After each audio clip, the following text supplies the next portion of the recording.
Hello everyone, welcome to the IchinoseSound podcast. I'm Wolf Tycho and I'm here with Nurse AP. Hello, hello.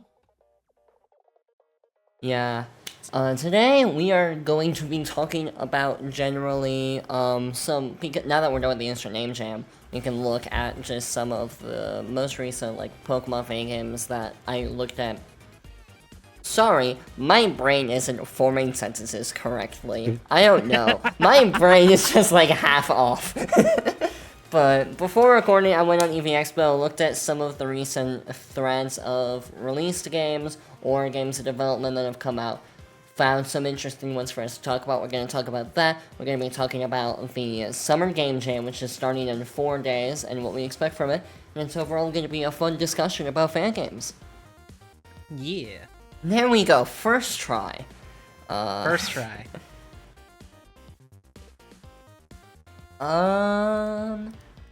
I guess we can start with... let's start with the Summer Game Jam, and I guess what we can expect from that, because I know you touched upon that a little bit last episode. Barely. A little.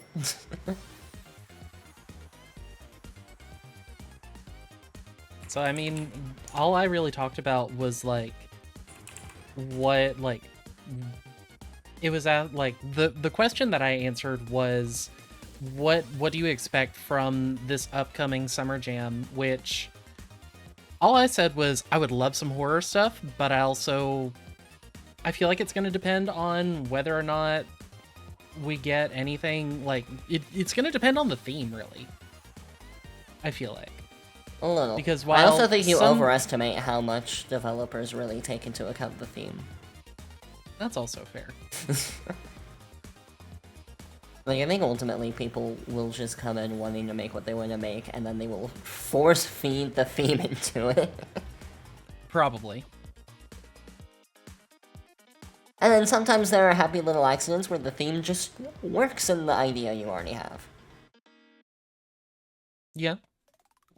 And here's hoping it's an easy theme to kind of slide in. Mm-hmm.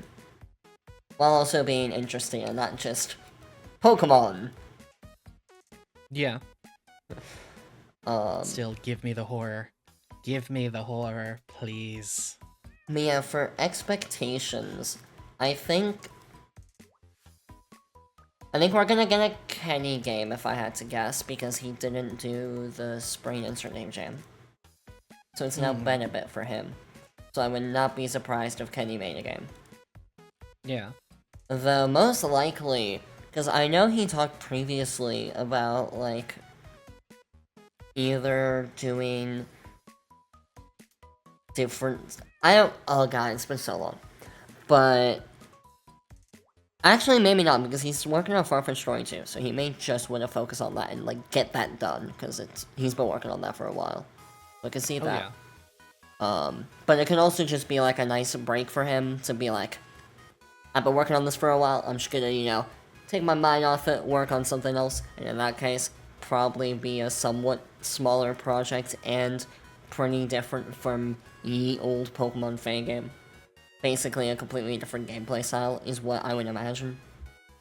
Yeah. We'll see. Another prediction. I am not going to be doing it. A little hefty prediction there from me. Yeah? Yeah. I know people doubt me. Because of my reputation. You're people. I'm people. L is people. Everyone doubts me, but I'm sitting here going, guys, there is no way I'm doing this jam. Because I'm working on something that I can't talk about that is fan game related and will come out in the middle of the jam. And that's one of the main things, is I have this. I'm not doing this and the jam. On top of, the short film I've been working on that I've been talking about for a while, that's kind of nearing its conclusion point, and I want to see that to its conclusion and not take a little break, work on a whole game jam, and then finish it after the game jam. Or try and finish it while doing the game jam. Neither sound great to me. On top of the fact that, I'm just a little tired, don't really have a burning passion to do it, so I feel like it wouldn't turn out good. Basically, there is literally no reason for me to do it. But I guess we'll see. Maybe like the last day of the jam, I'll be like, you know what, I'll make something in like 10 minutes. Just to keep the streak. It's been how many years of you doing As of July 22nd, it would have been 5 years, because my first one was July 22nd, 2020. And Don't that you wanna also... hit that 5-year mark? No. Well, but that also includes... because I've already made, I think, over 10 jam games at this point. It also gets to a point where there's only so many ways you can make it interesting, like, for yourself to develop. That was, like, a struggle I really found. Like, that's why Rhapsody, it was very hard for me to find it interesting to develop it once you do something long enough. Or, like, even Starfall, I've been hitting some walls sometimes, and there's only so many ways you can write ye old Pokemon story and make it interesting to the audience and you. And, like, even just, like, developing it in, like, Essentials is because I really know just how it works, and so it more feels like I'm just plugging things into a math formula instead of, like, making something. So. You got a point. Yeah. Anyways, that's my prediction. Now let's go to actual predictions. I think Rinkrink's probably gonna make a game. I can see it. He's been kind of on a streak lately. He's become one of the new big people in, like, our jam space. I don't know what kind of game they would work on. But it would most likely... I mean, it would still be a Rinkrink game where it's heavily... has good ambiance and has some interesting gameplay gimmicks. Goes without saying. But I feel like the tone would probably be different from his other projects in the past. Maybe. But I don't know. I'm also not gonna guess too much on what other people are gonna make, because they're just gonna make what they want to make. Yeah. Also, I don't know Rikrink well enough to make much of a prediction when it comes to his games. Because I'm still learning him. You also haven't played, what was it, Glacial Chronicles? Yeah. Yeah. But I have wait, actually, I do have a pretty strong, like, prediction that doesn't have to do with singular developers. I think we have moved past the 8 gym trend. Thank God. Please, let's not bring it back.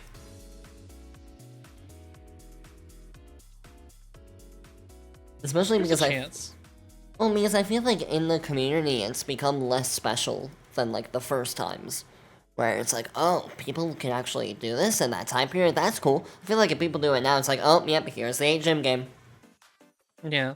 So you would have to, like, find another way to make it interesting to the community and to the audience, which is even harder under, like, the 6-week time limit.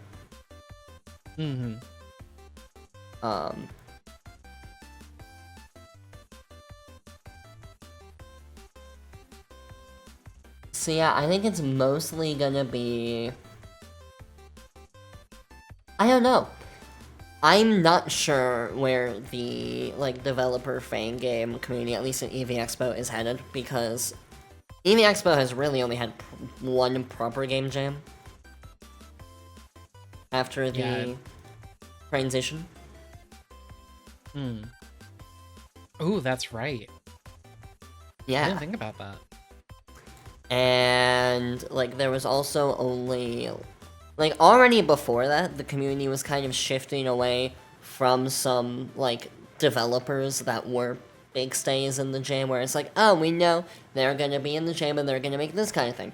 Those kind of people have kind of faded away, like Lux, Voltion, Endless. Yeah. and so new people are kind of, you know, going in those shoes. But like in the recent jams, it seems like those people that were have kind of moved on to other things, and so right now I feel like it's just in this weird gray area of not really knowing where things are gonna go, which kind of makes it hard to predict. Yeah. Definitely agree.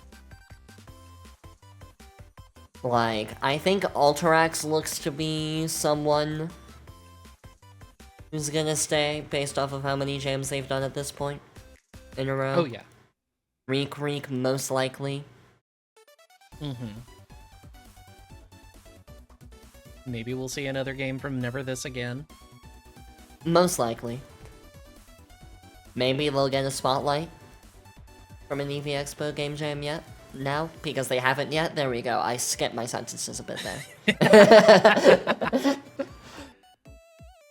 If you guys weren't convinced that my brain is half off, there you go. But I mean, other than that, I too don't really have many predictions, because I feel like this jam will help set the precedent to what to expect in the future a little bit. A little bit more than it kind of has in the past. I think what would be really interesting, though, and cool, is if some of the developers that we kind of got introduced to in the Insert Name Jam made something and tried to improve in the EV Expo Game Jam. Mm-hmm. I'd really like to see that. I don't know how likely that would be, but... One way to find out, I guess. Yeah, I remember, I think Cairo said something about another jam, but I don't know if it was EV Expo or just Insert Name Jam or whatnot. I don't know. But yeah, we'll see. I don't know, what do you guys think will happen in the game jam? If you have any Tell us ideas. In the comments. Yeah, tell us in the comments. Because I don't know. But yeah, I did pick up some not game jam games. Fan games! I am too game jam brain rotted. It's okay, I understand. I understand way too well. Like, the terms game jam and fan game are just, like, synonymous in my mind. Because those are, like, all the ones that I play. Yeah. That's all, especially, like, on this podcast, we, like, that's just about all we do or talk about is the game jam stuff. Well, it's because, like, this, whenever we finish talking about the game jam games, another game jam happens. Yep. But yeah, this is the first game that I picked out. Pokemon Onorix. Onorix? Onorix. I'm guessing Onorix. There is a released version out. It got posted June 14th. It's an open beta. It's a Darkrai game similar to Smoke and Salt? Salt and Shadows? Which one was it? Smoke and Salt? You're asking me after I just had, like... I've been streaming for the past 5 hours. Hey, you had a break. Okay, 30 minutes. So it's not Salt and Shadow, so I think minutes. it's Smoke and Salt. That's true. Okay, it is Smoke and Salt. So, like Smoke and Salt, it does seem to have Darkrai, based off of the logo, and the Darkrai icons being next to the story header. I think Darkrai's in the game, I don't know about you. But yeah, you awaken from a year-long coma with no memories. I feel like that's become a... I get that that's kind of like a trope in stories in general, but I feel like that's become like a huge trope in the fan game space lately. Is you wake up in a place with no memories. Mm-hmm. Which, I mean, I guess it's different from, like, I'm 10 years old and now I'm going to start my adventure. I guess. No, that is true. But it also is now leaning to that is also now just becoming a really common beginning where it's like, oh. It makes it very easily comparable to other projects, which is not necessarily what you want in trying to be like, hey, play my thing. Yeah, that's fair. But only a fragmented vision of a train and a terrible crash. As you are told, you are now in the Yukiko region, a land serene with many environments and with a lot to offer on the surface. Oh no, there's not a period at the end of that sentence. That's unfortunate. Oh no. But on the inside, a suffering place deeply shaken by a rising threat. A strange illness known as el mal de sueño, where victims fall asleep and cannot seem to ever wake up, trapped in vivid, terrifying nightmares that can last for weeks. Oh my god, days, weeks, even months. The bad of dreams? The bad of dreams? Wait, what? Oh, el mal de sueño? Is that the bad of dreams? I think that's something like the bad of... I'm pretty sure sueño is dreams. I mean, I put it in translator and I got sleeping sickness. Okay, I mean, close enough. Yeah. I don't know. I'm not a Spanish speaker. I know a few words here and there. Mm-hmm. But no, I'm pretty sure this game has to do with Darkrai. You know, victims falling asleep, can't wake up, terrifying nightmares, Darkrai being in the logo. I think I put it together. Saved by two kind-hearted kids and their grandpa, you're sent to meet Professor Lila, a renowned psychologist and Pokemon researcher. But instead of answers, she brushes you off, occupied with the big problem in the region.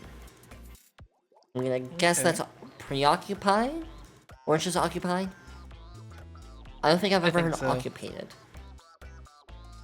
Time to throw that into Google. This word is now obsolete. Oh, it was only recorded in the mid-1600s. Yep. Wow, we got someone from the 1600s who made a Pokemon fan game. That's crazy. Dang.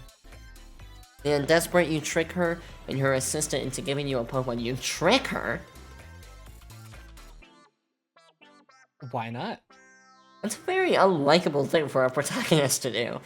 Just like tricking someone to get a Pokemon from them. I mean, like trying going over to a I don't know, zoo or laboratory and then tricking them into giving you a cat. And then keeping the cat.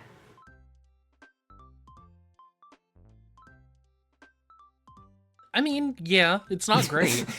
But I would think maybe not like a lab, but because if it's a professor that's already always giving out Pokemon, I would think closer to an adoption agency. Well, but then why wouldn't you trick her? Why would you have to trick her if she just gives them out? I don't know. So that's why I mean, she's over here brushing you off as just not worth her time. But you really want a Pokemon, you really want a cat from this shelter. Maybe it's just bad verbiage in the description and a bad way to phrase it, where it's less tricking and more so just I know what word you would use. I mean, I guess we should just play this game to figure it out.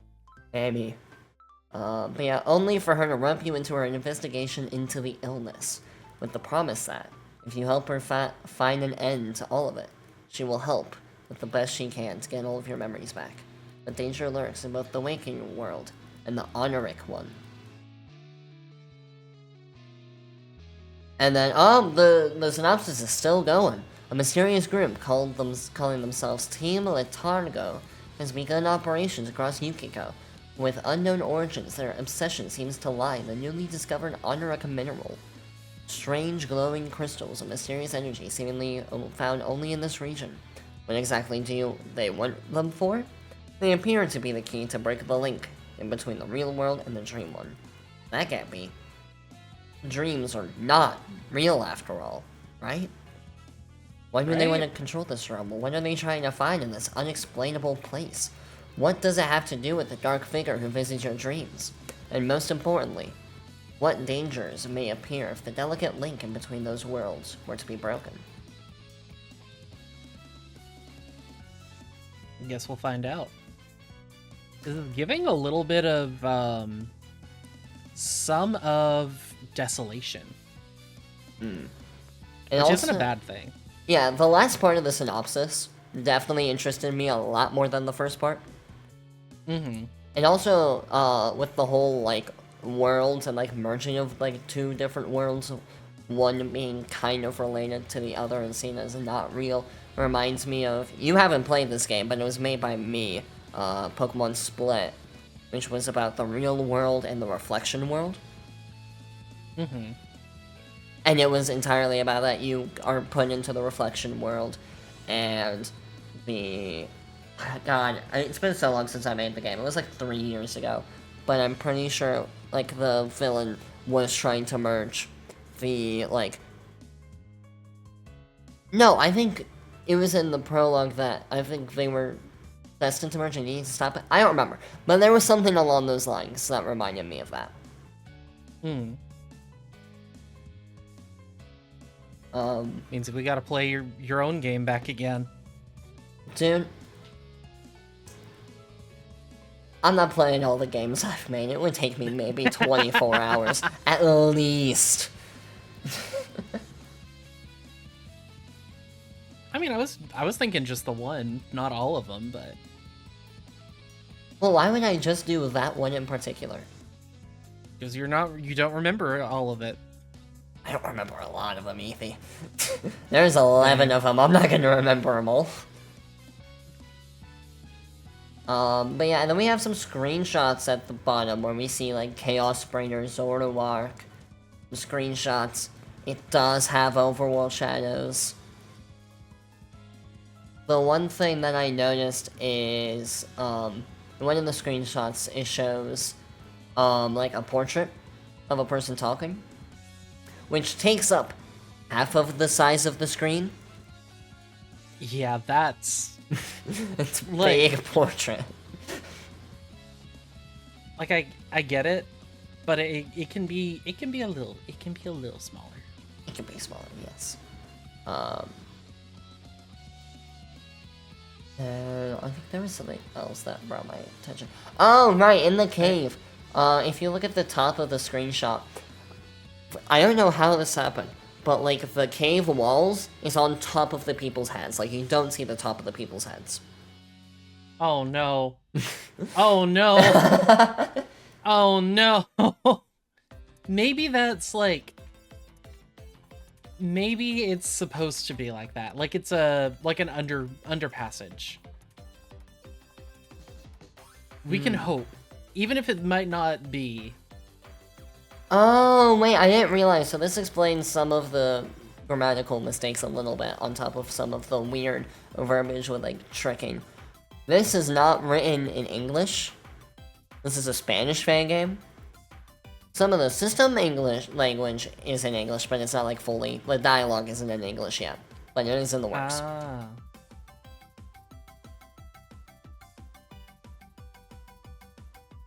Alright, that makes sense. Oh yeah, how did I miss the Spanish dialogue in that one screenshot that we were talking about this whole time? Yeah, I was wondering when you were gonna notice that the language that like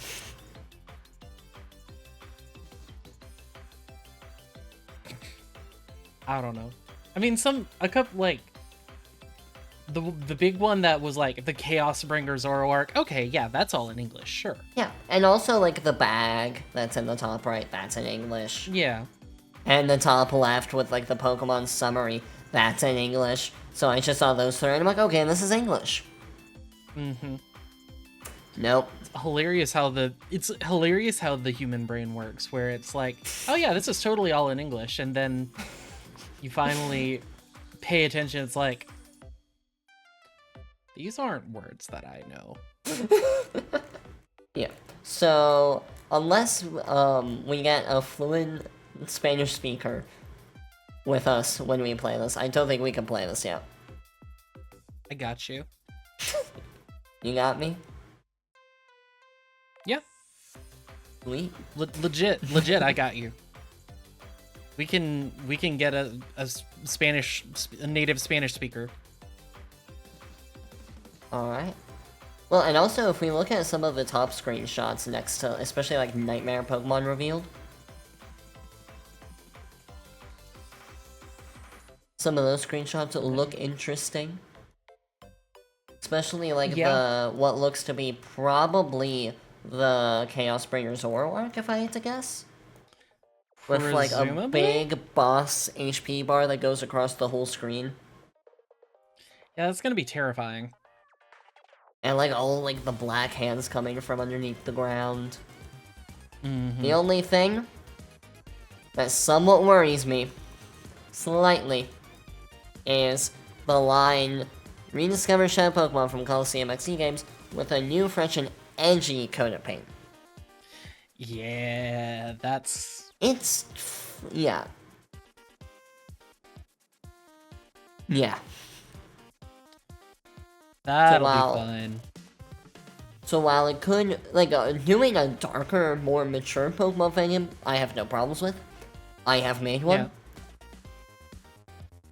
It's just when you go into edgy territory, usually it goes into the territory of not being well written. Usually. Yep. And that's where you'll usually get problems. Or then you just make it laughably bad, and I'm just like... Okay. Yeah. This is where we are. Mm-hmm. Well, especially That's like if you look logic. at the ghost type icon for Zoroark, there's blood on it, which I'm like, Oh. I don't know how I feel about that. I mean, hey, relatable content right there. I understand. Sometimes, not like, some blood. I Blood. get it. Blood. Blood. Yes. Blood. Blood. Yeah, some interesting stuff. Some stuff that worries me. The grammar, spelling stuff I will forgive due to it being originally Spanish.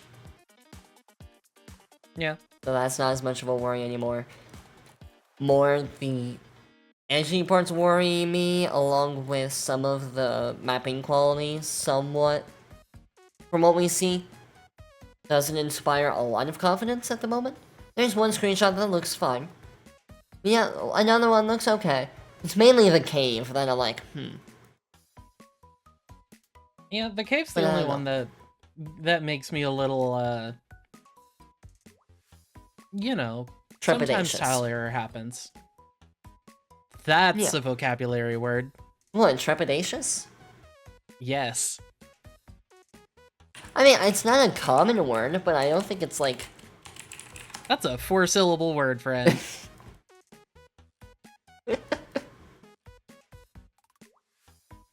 Okay. Is it not accurate, though? I mean, it's an accurate word, but it's still, like, okay. I don't know, trepidatious... Here we are, pulling out the vocabulary. In this, like, sphere of big words, I feel like trepidatious is one of, like, the more normal ones. I suppose?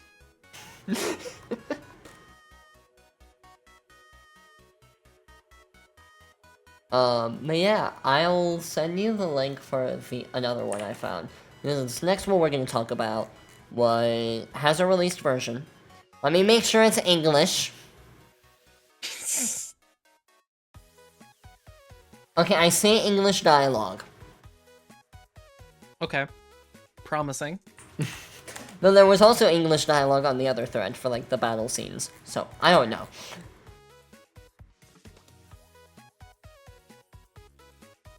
Alright, man, this is Pokemon Revival by Roars. Yeah, no, it looks really good. Wait, I think the only one that's in the crates for creators outside of, like, I mean, Resources Online is Roars. I don't see anyone else on the team. Which, I'm shocked based off how it looks. But let's, go into the intro. Pokemon Revival is a Legends Arceus-style open-world fan game with not one, not two, but 6 playable characters. Okay. The first chapter of the story gets you around Unova, 3,000 years after the mainline games. 3,000 years? Interesting. Okay. And the next chapters will get you on a journey all across the Pokemon world. So it looks like the first chapter's in Unova, and then it goes into other regions in future chapters. I'm gonna hesitate. What, in going to other regions or just future chapters in general? A little of both, really. Like, multiple region, like, dang, I can't believe we're going back to the the early 2010s. Multiple region, 2 whole regions full of content. Well, I guess it depends on how big the regions are. Because I'm looking at the map that's a little bit below, and it looks like the regions are just... act as like small areas that you explore in, I guess. Maybe? So if that's the case, it can work.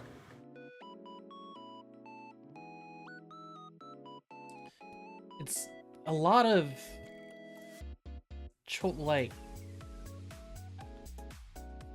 I don't... A lot of regions. How many? Let's see. This is one. They even 2, have 3. Ore, Mandalia, Clara, Midgar. Fior, Alima, Sinnoh, Alright. you know that wacky Pokemon region, Sinnoh? Yeah. Well, no, the 3 I just mentioned are like from other games. No, I know, I was making a joke.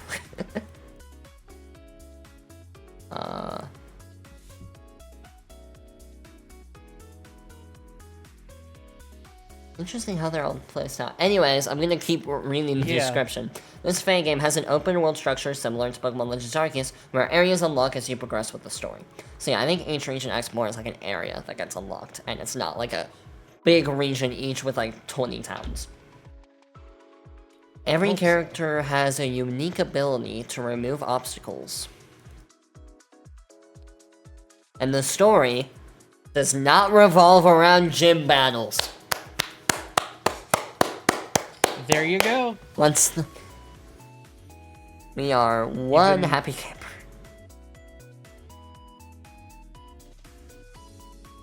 Other features, we have multi-phase bosses, shadow Pokemon.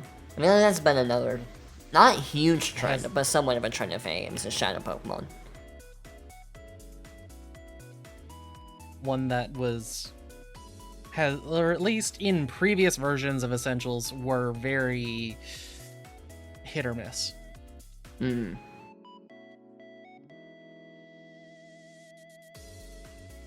They increased screen resolution and UI for better exploration of the open world maps. Ambitious. Okay. Party change system. Wait, wasn't I gonna do something similar in TDPC? Okay. Difficulty adjusted to exploration. The second half of Chapter 1 is non-linear story. You can go where you want. Random items. And then non-linear exploration. Okay. But, like, the main thing that really intrigues me, on top of, I didn't even read any of that, already sounds very interesting. Very different. Yes. But then you look at Very ambitious. Yes. And then you look at the graphics of, like, the characters, the 6 different protagonists you can pick from. And... ooh, boy, it's beautiful, in my opinion. I love it. I think I genuinely love the different, like, the different styles of each character has such a different style to one another. Like, it's still the same art style, but like they all look how distinct. they look. They're very dynamic and distinct, unique. Yeah. They Is that don't a have pre-evo for Type Null? I think so. Gosh, it's so cute. That is adorable.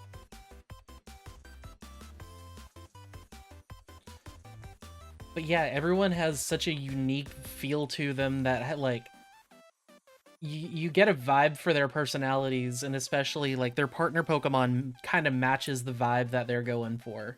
Mm-hmm.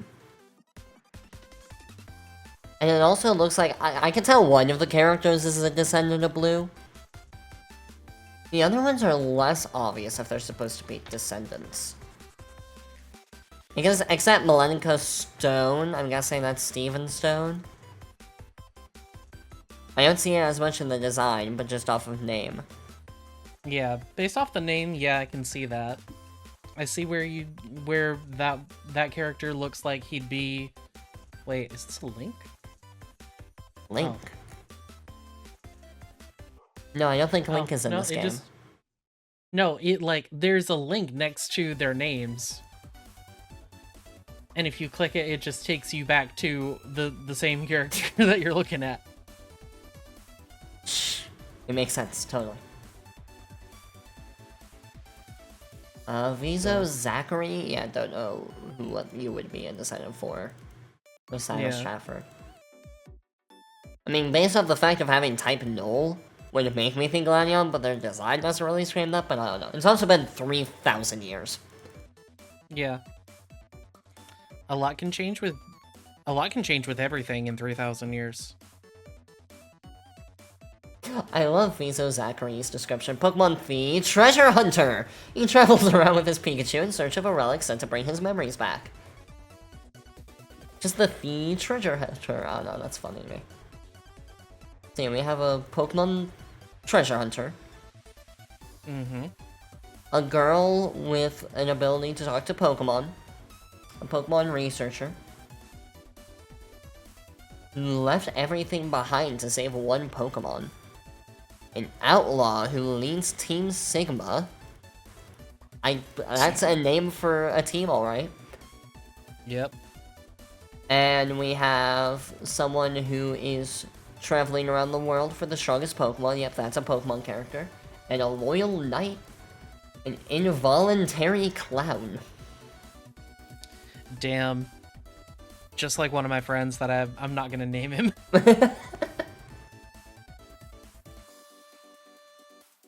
Yeah, I mean, even like all the personalities seem to be like pretty distinct and interesting. Oh yeah. And like, if you look in the screenshots, I mean, we can't show you guys, but like, it all just looks very crafted, very beautifully. Yes. It also has overworld shadows. And it has overworld shadows. Which means they really care about their project. Or they used a simple plugin. No, it means they really cared about their project. Nothing else shows that. It's only the fact that they put overworld shadows in it. But yeah, my only worry with this project going forward, honestly, I'm surprised the first chapter is even out. Mm-hmm. Because with it looking this good, this has to have taken years. Probably. And that's also, like, if I'm correct, I think they're the only person who worked on this project. Yep. That's what it's looking like. And I'm sitting here going, I don't think that can sustain if they want to continue working on the game. From my experience. I could be wrong. Absolutely. Especially especially if you're doing all of this art. There's no way you can continue doing this as a solo dev. Okay, it looks like this is not, in fact, originally in English. Now that I'm going on their Twitter. It looks to be... Let me see which language this is.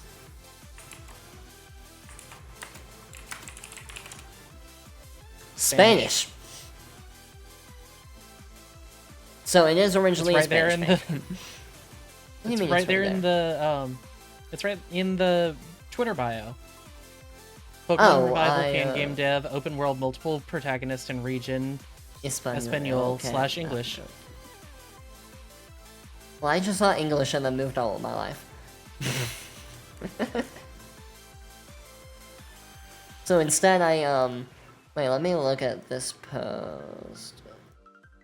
Okay, this is them talking about chapter 2, but not any information about, like, oh, it's coming soon. It's just like, in chapter 2 this happens. It's like, oh, okay. Okay. Well, now I want to play this. I don't know about you. Yeah. This has gotten, yeah, up on my list. I am very glad that I ran across this, because I don't think I've seen many people playing this, even though it's been out for 13 days.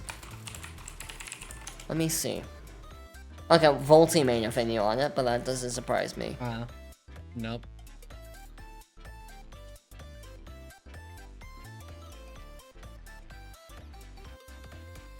Let's see. This game's been in development for at least 2 years. Going through their Twitter. Huh.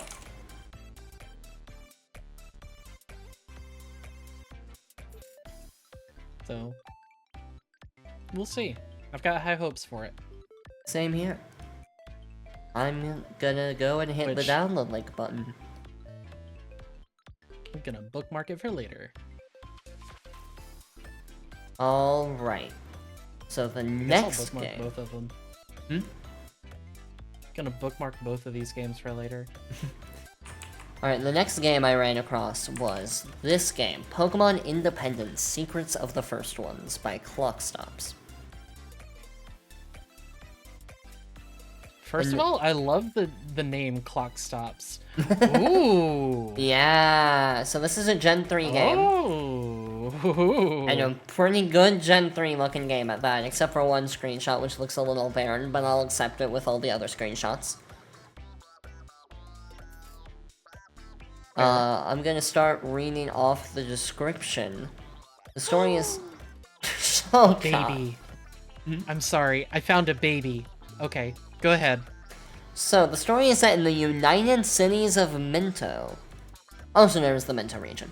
Currently, a deal has been struck by President Lee and the CEO of Diamond Incorporated, Andrea. Already don't like that. What, Andrea? No, the fact that a deal was struck between the president and the CEO of a big company to conduct a high-scale reconstruction plan known as Project Perfection. Where have I heard a corporation trying to perfect the region before?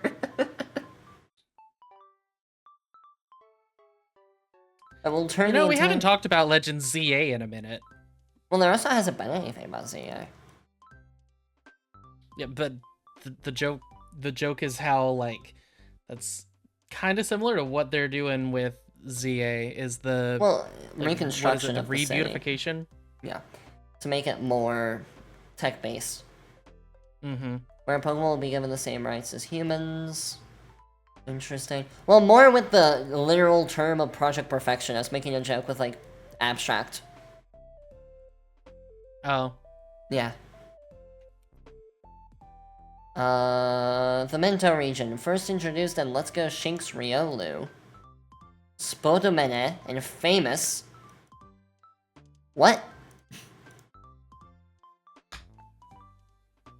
What is Spodomene?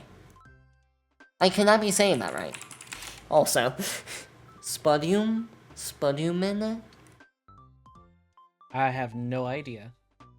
I think this is... Spudumene? I think this is... Spudumene sounds better.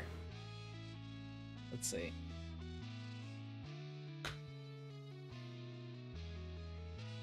I don't know if that's like... I'd have to just look at... Is this just another one of Clockstop's...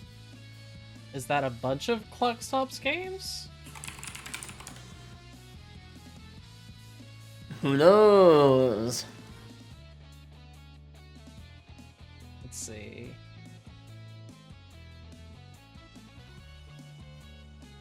Oh, let's go Shinx Riolu. Oh, they're the dev that did...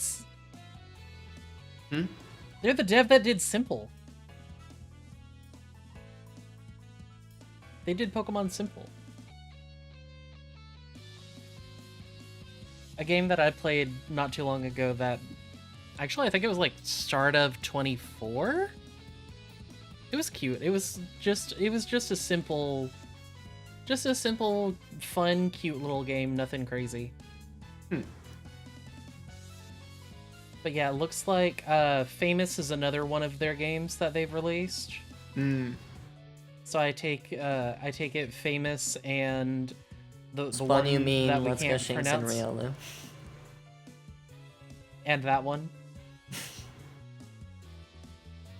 Yeah, probably developed by them. Yeah, the Minto region has remained true to its original form and has been expanded with the same characters and storylines, all while staying faithful to my original vision from 2016. Minto is culturally and naturally diverse, with people migrating from various other regions. It is home to swamps, deserts, mountains, shady sewers, and more. But at the end of the day, the people of Minto all dream of one thing: becoming famous, by competing in a competition known as the Influencer Challenge. Oh. Why influencer? Trainers travel across the region battling influencers in their content houses and earning badges. Oh. Oh, this sounds like hell. I wonder if you're one of the influencers, EP. Oh god, I hope not. The thought of genuinely the thought of living in some kind of an influencer house makes me want to self-unalive. But no, I think it's very safe to say that this region is based on America. Oh, I think it's fair to say that, based off of United Cities of Minto. oh yeah, if that doesn't give it away, then also,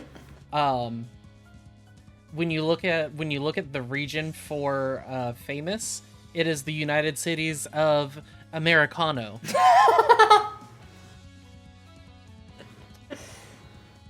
Land of the free, land of the brave. Yeah? 100 years ago, settlers from the Galar region discovered a new land. Oh my god. They thought it was deserted and wanted to claim the land as their own until they met the true owners of the land, the first ones. No, I actually don't think it's based off America. It sounds more like France.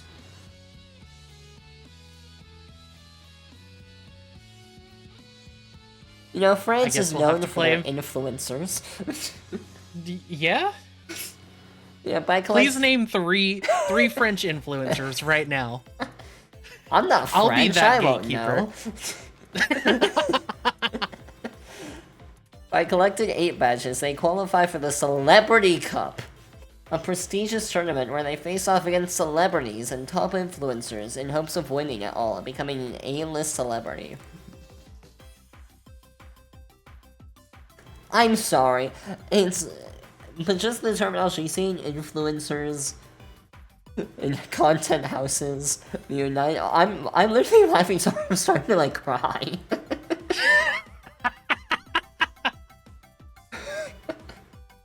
Okay, but genuinely, outside, we're not making fun, oh no, I'm not making fun of this it. game. It's just very funny. I do have high expectations for this dev because I remember playing Simple, and Simple was a good game that was well written, and I still had a good time. The story was fun, easy to follow. It's very, very much my cup of tea when it comes to something I don't need anything crazy. I don't need any wacky, super wild. Sometimes it's okay to just have a cozy little we're just having fun. We're going through the region, we're doing our thing, and they did that really well, in my opinion. So to see this kind of more out there kind of experience from them, I already have kind of an expectation of this developer where I'm interested. I'm watching. I want to see what kind of stuff you've got, especially... Oh no, over 200 new Pokemon and regional variants.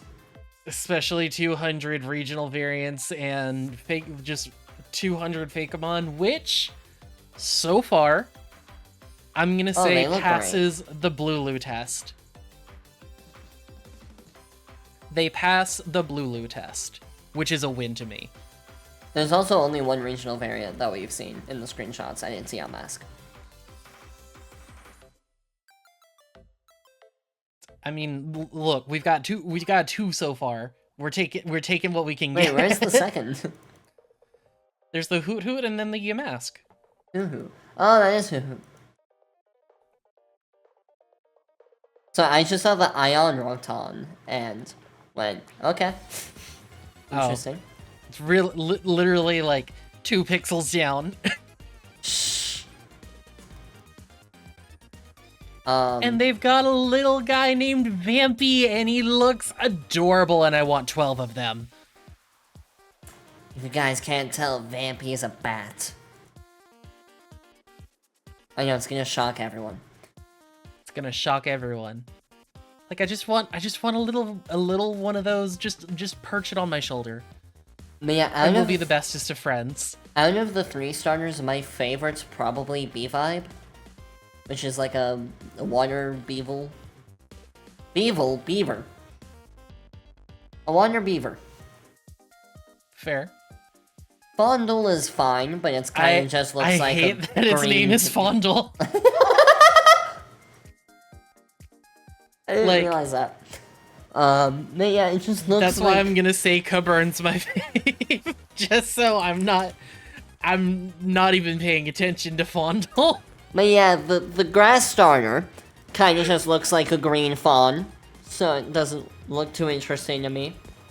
Doesn't look like a bad sprite, but just design-wise, it kind of looks like, yep, that's a fawn. Yeah. Cuburn. I get what they were going for with the May, I think that's cool. But it just doesn't look appealing to me. Fair. B-Vibe looks like... He looks like a snuggly buddy. Yeah. B-Vibe's my favorite. B-Vibe looks like B-Vibe's someone I want to take to the SummerSlam and have a party with. Yeah. Not a serious conversation, B-Vibe would not know how to handle that situation.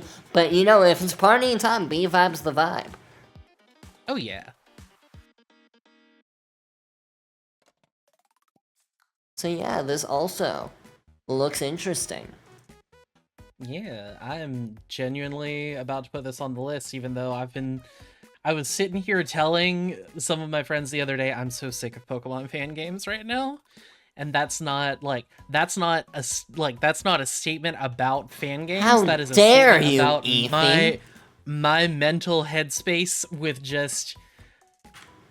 When was the last time I actually streamed a game that wasn't Repo and wasn't Pokemon? That's a trick question. It was actually yesterday when I played Mario Kart World. Exactly. Oh, I can't question. wait to show you this last game. But yeah, Pokemon Independence, the secrets of the first ones. Could be good. Could have flaws. I've got high hopes. Probably. Just like anything. Oh yeah.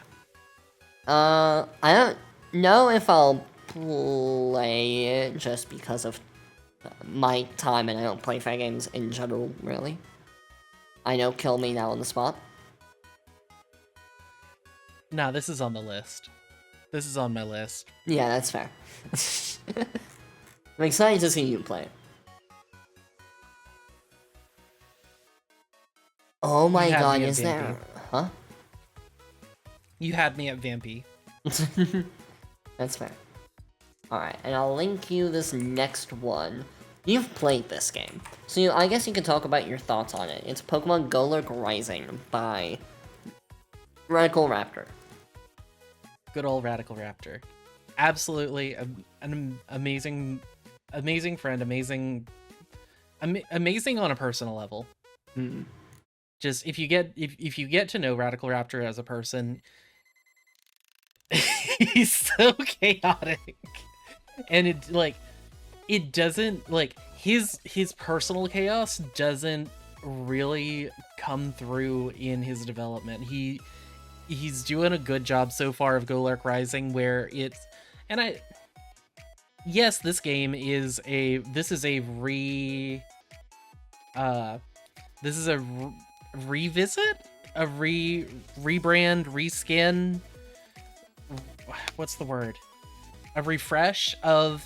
There we go. Remake? Refresh. Or No, not a remake. It was a refresh of the same game that he released 10 years ago for the Relic Castle Game Jam back in 2015. He kind of updated it a little bit, got it on a newer engine, and really got to play with the GSC Essentials, I believe. yeah, because it is Gen 2. GSC. I'm gonna try It to. is Gen 2. Yeah. And he's already done a really good job. Radical Raptors is so good when it comes to like planning and plotting and scheming. As a person and yes, as a person and as a developer, because you can see where there's like little hints and like little breadcrumbs along the way as you're playing of like little things that some people say, like, I thought there were only 2 of those. I thought there was only 1 of those. What do you mean there's 2 of them? Well, what does that mean? Oh, you'll never know. What's this on the wall? Oh, you'll find out later. You'll find out later in the next beta, or maybe the next beta after that.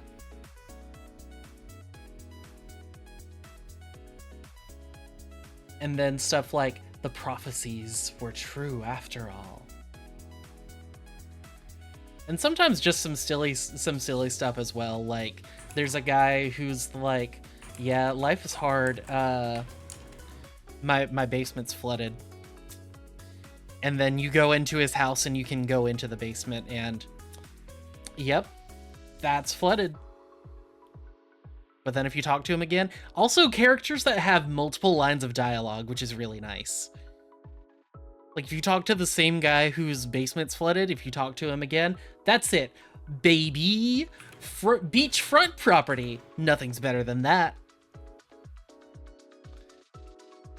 I think there's a lot of like it has a lot of TLC to it.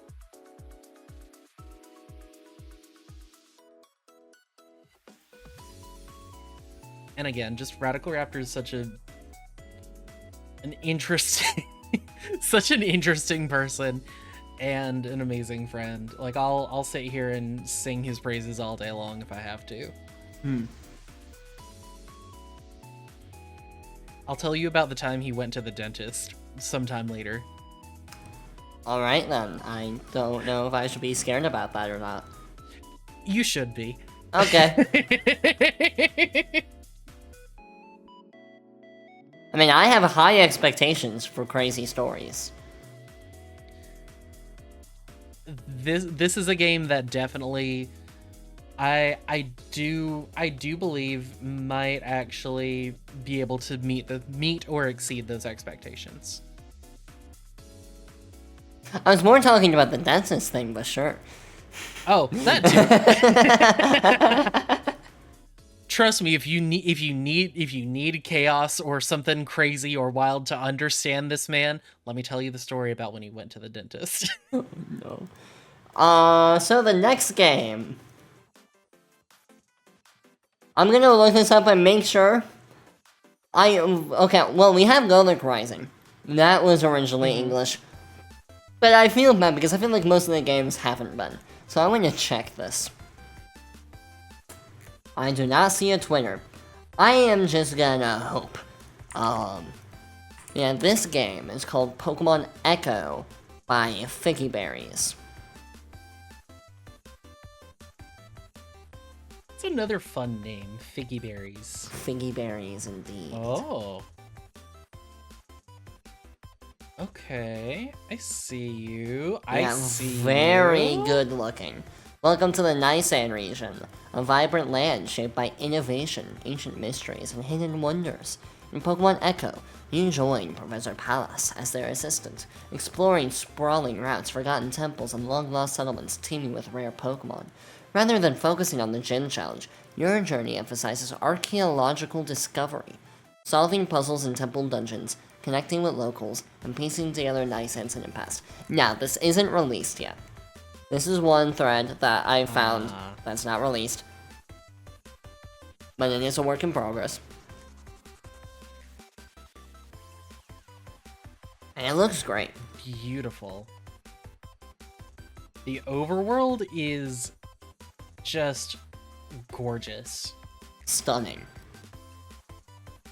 Like it's all, you can't like put it into words unless you see it. But it is just you probably like gotta... out of all of the games that we've talked about today, which there have been some great looking ones, this looks the best. Oh yeah. Easily. Absolutely. Which that is saying something. Especially like it says like fully custom tile sets. And it all looks great. And just, like, I don't. Independence beautiful. The one with the Darkrai that I can't pronounce saved my life. Yeah. Another beautiful one. And especially Revival. Like, Revival, gorgeous. This game so far is a slice of heaven. Echo is like, if this was any kind of food, Gordon Ramsay himself would be the idiot sandwich. I think he would pass out on the spot. Right? Like, seriously, we can't do justice enough. Look up Pokemon Echo, EV Expo. Look at the screenshots yourself. Cause like, it just... This it's the perfect... blows me away. And of course this is PSTK. Is it? It says a Pokemon Essentials powered fan game. Oh. Oh shoot, dang. And just spell Essentials' name like that, you can make good looking games on there. It's harder, but you can. I was about to say you can, but it's not very often that you can make something like this, like... Yeah, and like, especially like the UI is such a mix between retro while being modern, looking pleasing, while also not being like overcrowded. Yes. And just being like, ow, my eyes. Because I felt that before looking at a fan game, where I just went, ow, my eyes. There's just so much. Where it's like, it's very simplistic, but it still works so well, and it looks great. And that's just the UI. Yes. Yeah. And I love that we've got animated sprites for even Pokemon from Gen 7 and 8. Dude, they look so alive. Like, I know I've seen fan games with moving Pokemon before, but I don't know why. But in this screenshot, the battle scene just looks and feels alive. I don't know. Yeah. No, you're absolutely right. Yeah, every Pokemon features its own custom sprite and animation. Or animation. And a whole slew I will of custom say Stuffle looks a little stiff, but... A little. Oh, I just noticed the types. It's got the types on there, so you don't have to, like, guess and question.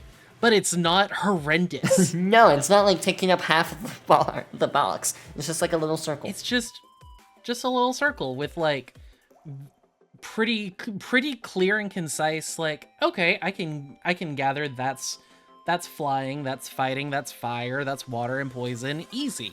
Yeah. You don't have to make it like, it doesn't have to be as eye-searing or taking up half the screen. No. But I mean, it's just...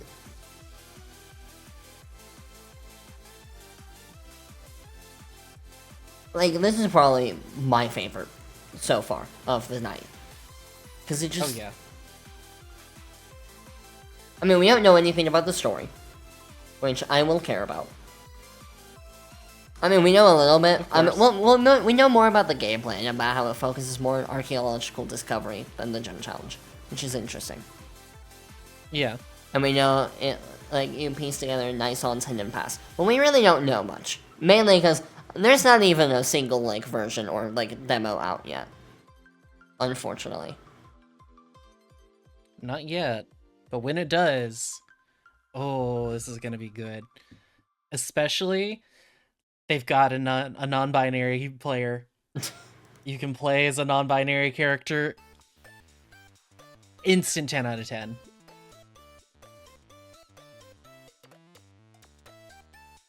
That's all it ever takes for me is there a non-binary character? Yes. Okay, there we go. Game's Okay, great. but what if it also has an EP mode? I don't trust it. But it has a non-binary mode. I can still say it's an 8 out of 10 and not trust it.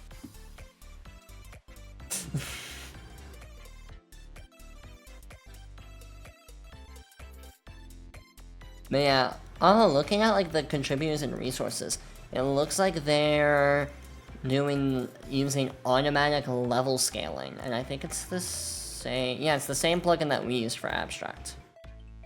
Okay. Which, curious. Mainly because, like, with what is explained from what we know about the gameplay, which is nothing. I find it interesting that they feel they need level scaling. I guess. Maybe it'll be kind of more open. Maybe. Open to Oh kind my of god, roam this is a around? one-person passion project. Oh, mercy. But you can expect the first hands-on there's demo their- by late summer 2025. They've linked their Instagram. Yeah. Which you can see more maps on there, which also look amazing. In fact, one of those maps are from the screenshot of the game. Yep. It's Cruciburg, a city that truly has it all, and then some. As the bustling capital of the region, Cruciburg is alive with energy, and streets humming with activity and excitement. Bicycles reign supreme as the preferred way to get around. They're everywhere, so keep your eyes peeled, or you might find yourself dodging a close encounter with one. This vibrant city has always drawn people from across the world, creating a rich cultural mosaic of residents from diverse social classes and backgrounds. The streets are often a stage for spectacles that draw in lots of tourists.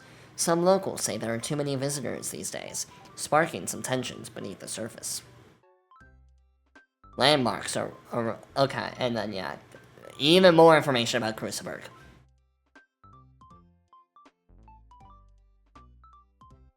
Dude, if a first hands-on demo comes out late summer, I'm playing it. That is the biggest compliment you can get.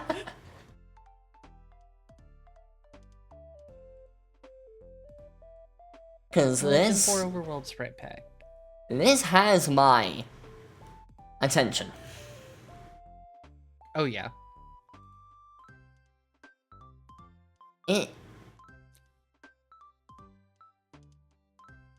Yeah, I mean, it's just...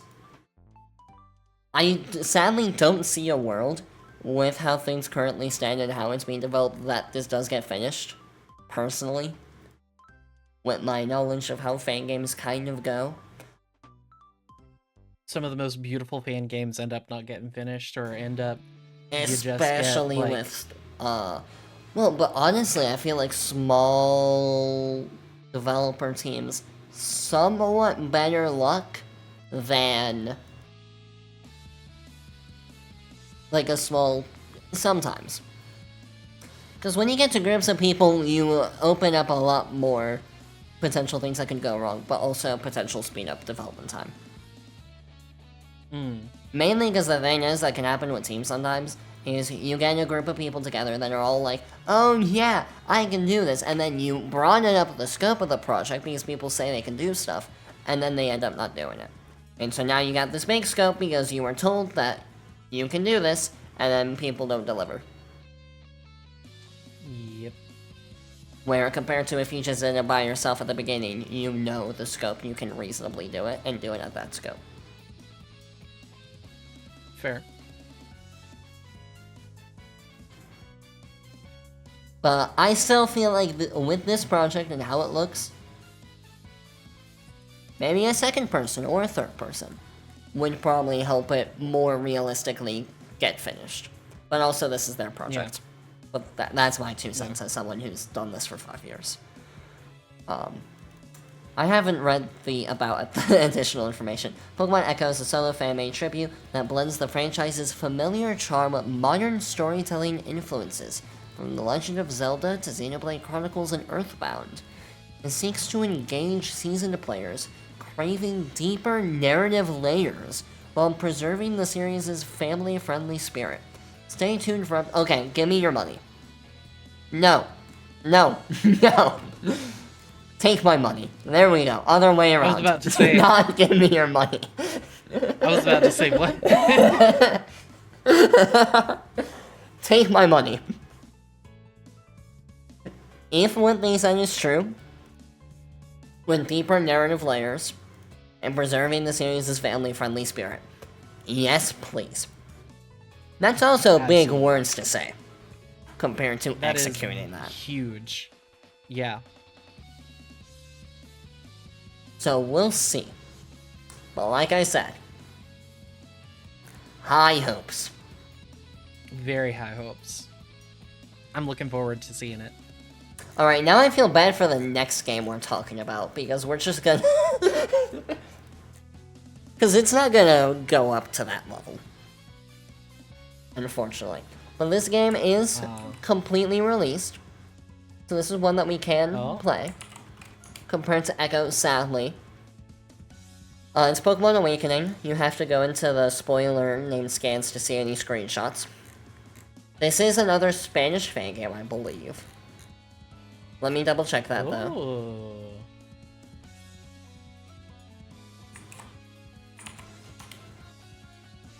It at least gives me the vibes of a Spanish fan game.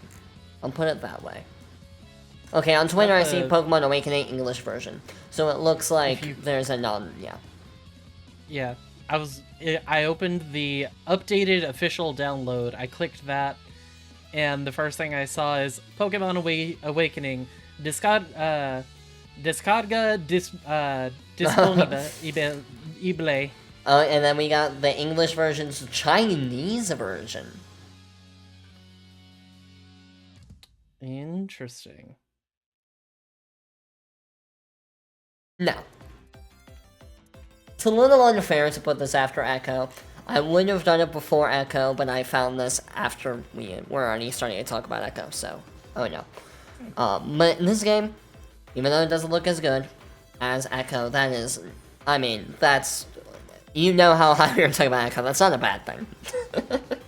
Yeah. It still does look really good. This is still beautiful. Yes.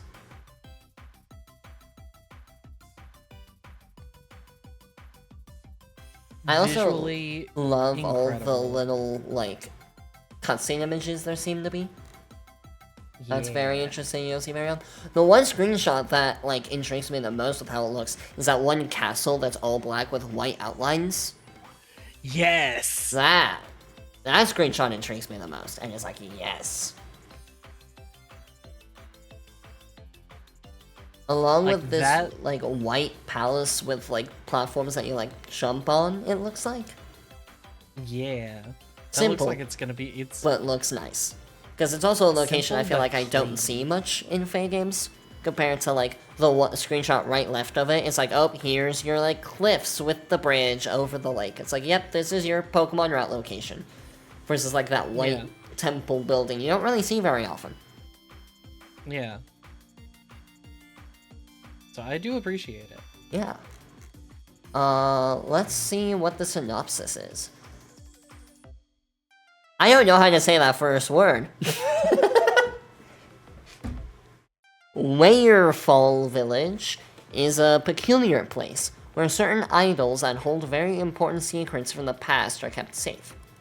You are a young apprentice of the Sage Ade and the owner of D Moon, a special grimoire that they say was found between you and your brother as children before raising you in the village.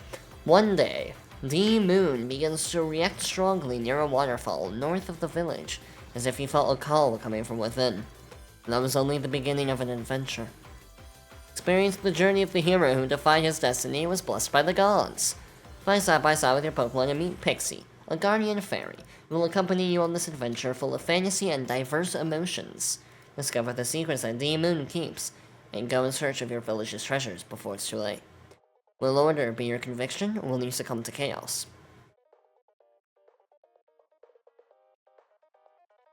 Class/job system. Also a relationship system, Persona-like. Very interesting. I do see the Persona inspiration when you see the first screenshot. Although, I looked at Hero Volti's video and it looks like that's not in the actual game. Unfortunately. Because that screenshot's what got my attention at first, but no, it is a normal Pokemon-looking battle. Unfortunate. Yeah.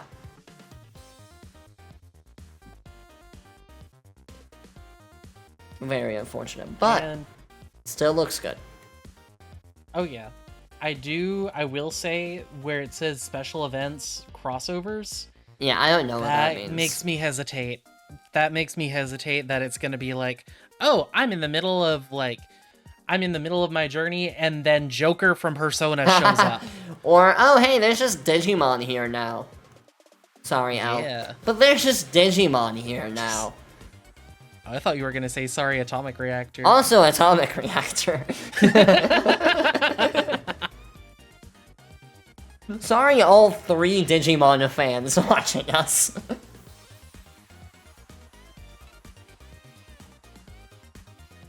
Yeah, it definitely does kind of throw you out of the.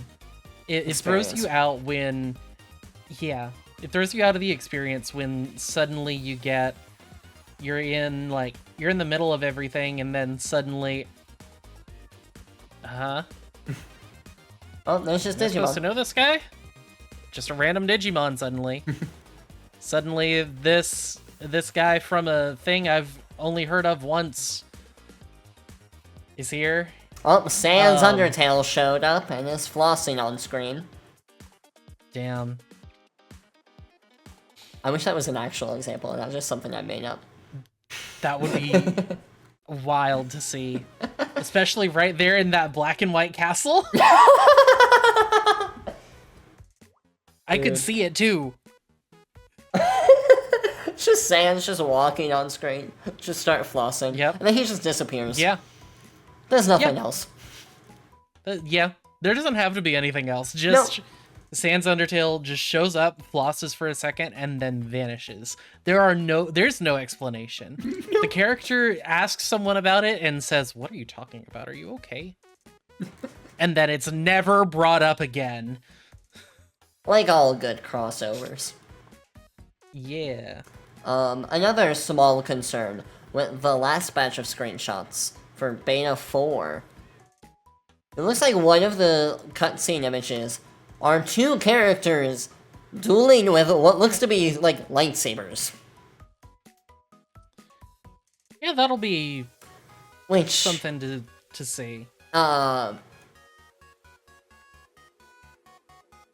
In my mind, doesn't really go well with Pokemon. No, not really, no. But, you know... You know, I don't imagine people going around in Viridian City and then just pulling out a lightsaber. But maybe this is a more reimagined world of Pokemon where it feels more in place. Because as long as it feels in place in the world of the game, then it's fine. Yeah.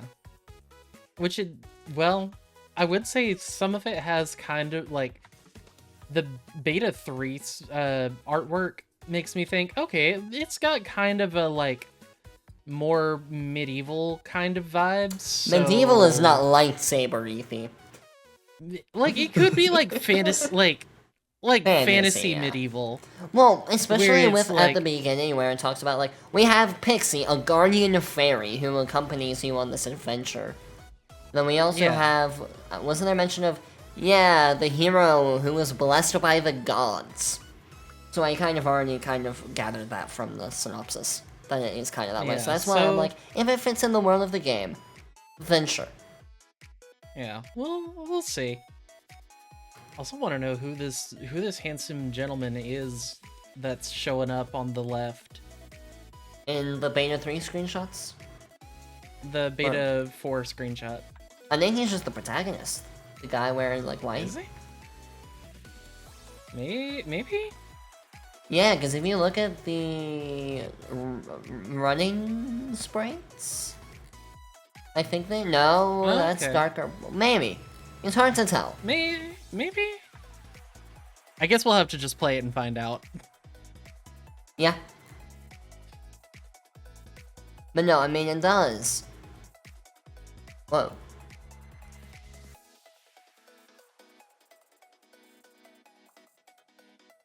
My computer just yelled at me for some reason. Okay. Anyways, but no, I mean, it does look very interesting. All of the projects we've talked about today have been really interesting. Echo is by far the highlight. Echo is probably the highlight of any fan game I've seen, period. Up there with Flux and, like, remembering seeing, like, the first screenshots of Starfall. But Echo, Yeah. I don't know if Echo's above Flux. I would need to play Echo to make a judgment. Yeah, that's absolutely fair. But it looks up there with what we've seen. Oh yeah. I'm excited. Same here. And I think with that, unless you have anything else you want to talk about, I have run out of fan games. No fan games, just gonna sit here and try to promo SummerSlam again. You know, in SummerSlam, you Because- promo the podcast, and the podcast, you promo SummerSlam. It becomes like this little Yeah. cycle. Yeah. Where you just Grow- keep ping-ponging grow people one, back it feeds and into forth. the other, and exactly. And then more people start following one. They like one. They ping pong to the other, and then they tell their friends about other things that they like about one. Then they ping pong to the other, and it's a continuous cycle of growth. That's how content creation works. Well, of course. Oh, it also looks like there's a Driftbloom hot air balloon in Pokemon Echo.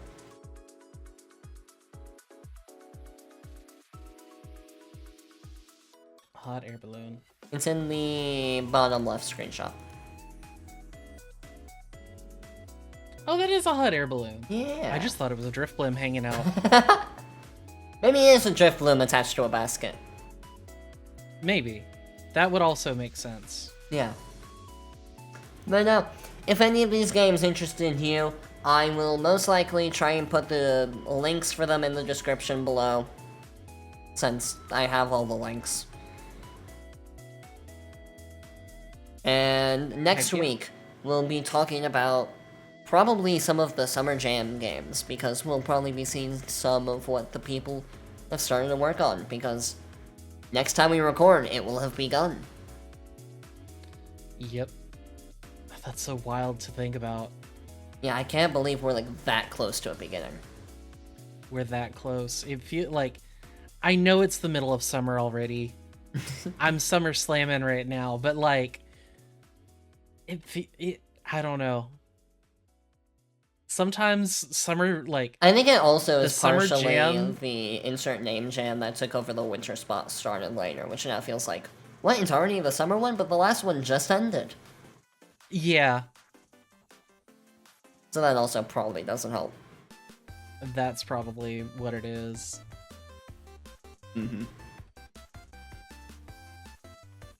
So yeah, next time we'll be discussing what y'all are making in the game jams, and I will hopefully... I have started playing Pokemon Flux. I haven't made it to the new content yet.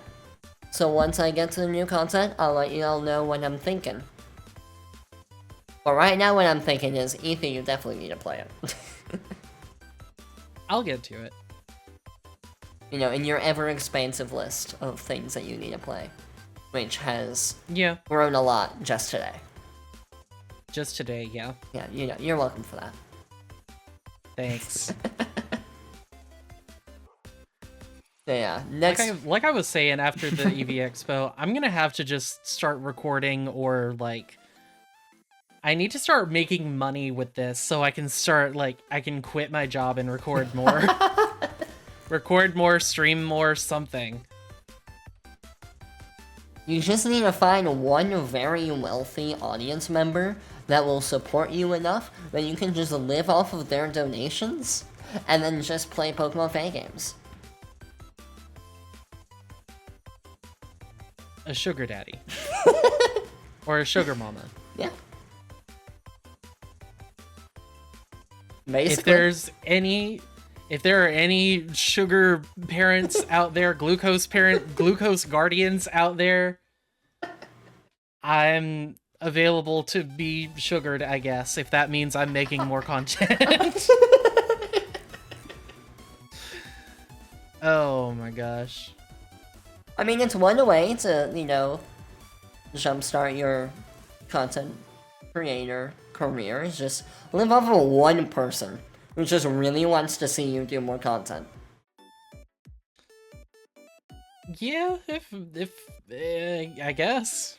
It's very unrealistic, it would never happen. You say that. Well, weird shit happens all the time. I mean, yeah, but like a singular person being able to fund someone to not have a job. It happens. Has there been an instance of this happening? Like, specifically for content? I don't know about specifically for content, but it because does I know sugar, glucose guardians, as you put it, do exist. Yeah. I don't know about specifically for content, probably. Yeah.